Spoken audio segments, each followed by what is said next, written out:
اور كما قال عليه الصلاة والسلام. محترم بزرگ دوستو،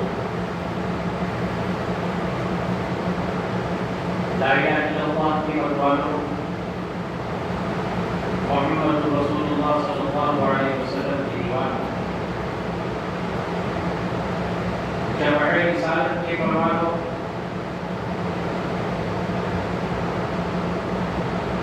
اپنے گئے مکتب نبوت پر یقین کرنے والوں، ملت اسلامیہ کی غیور نوجوانوں، سب سے پہلے اللہ تبارک و تعالیٰ کا شکر ادا کریں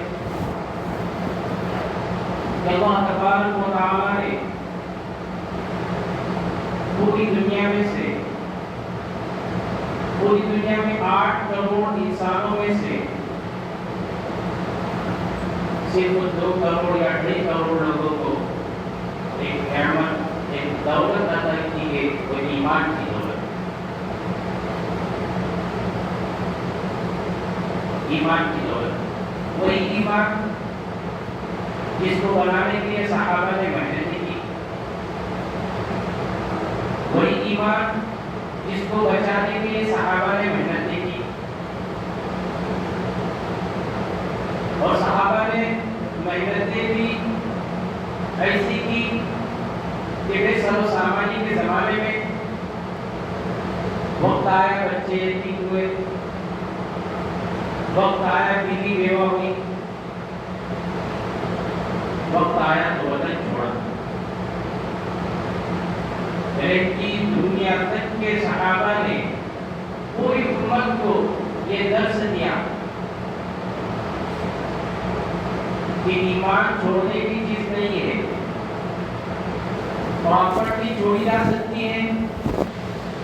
مال دوبارہ حاصل کیا جا سکتا ہے، لذت بدن، لذت وطن، لذت جسم، یہ تمام چیزوں کو بالائے طاق رکھ کر کے صحابہ نے لا الہ الا اللہ محمد رسول اللہ اس کے تقاضے کو پورا کیا. کلمہ اللہ تبارک و تعالیٰ نے ایمان والوں کو دیا ہی اس لیے ہے کہ یہ کلمے کے تقاضے کو پورا کرنے والے بنے اور ہر حال میں پورے کرنے والے بنے. حالات چاہے اس کے سامنے جیسے بھی آئے، حالات تو ایسے آئے ہیں کہ ایک طرف موسیٰ علیہ السلام تنے تنہا، دوسری طرف فرعون اپنے نام لشکر کے ساتھ. حالات ایسے آئے کہ حضرت ابراہیم علیہ السلام تنے تنہا، دوسری طرف پوری خوف. اور سیرت ابراہیم کو اٹھا کر دیکھا جائے تو حضرت ابراہیم علیہ السلام کو وَإِذِ ابْتَلَىٰ إِبْرَاهِيمَ رَبُّهُ بِكَلِمَاتٍ فَأَتَمَّهُنَّ. یاد کرو اس وقت کو جب اللہ تبارک و تعالیٰ نے حضرت ابراہیم علیہ السلام کو آزمایا، حضرت ابراہیم علیہ السلام کا امتحان لیا، حضرت ابراہیم علیہ السلام کا ایگزام لیا، حضرت ابراہیم علیہ السلام کی پریکشا لی. فَأَتَمَّهُنَّ.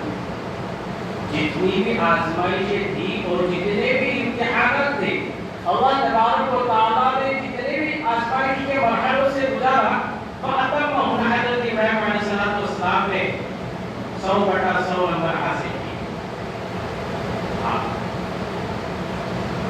اور امتحان معمولی امتحان نہیں تھے. سب سے پہلے تو حضرت ابراہیم علیہ السلام کو پیدا ہی ایسے گھرانے میں کیا کہ آزر نہ صرف وہ ایک بت تراش تھا بلکہ بتوں کی پوجا بھی کیا کرتا تھا، بت بناتا بھی تھا اور بت کو مارکیٹ میں سپلائی بھی کرتا تھا. اب ایک باپ اگر بیٹے کو بولے گا بھائی مال سپلائی کر کے، تو بیٹا کیا کرے؟ ٹھیک ہے، ابا نے بولے مال سپلائی کرنا ہے. تو حضرت ابراہیم علیہ السلام جو بتوں کو بیچنے کے لیے بھی آتے تھے، یہ لوگوں بتوں کو لے لو، اور پھر اس کے ساتھ میں یہ آپ کے نفع کے مالک ہے نا نقصان کے مالک.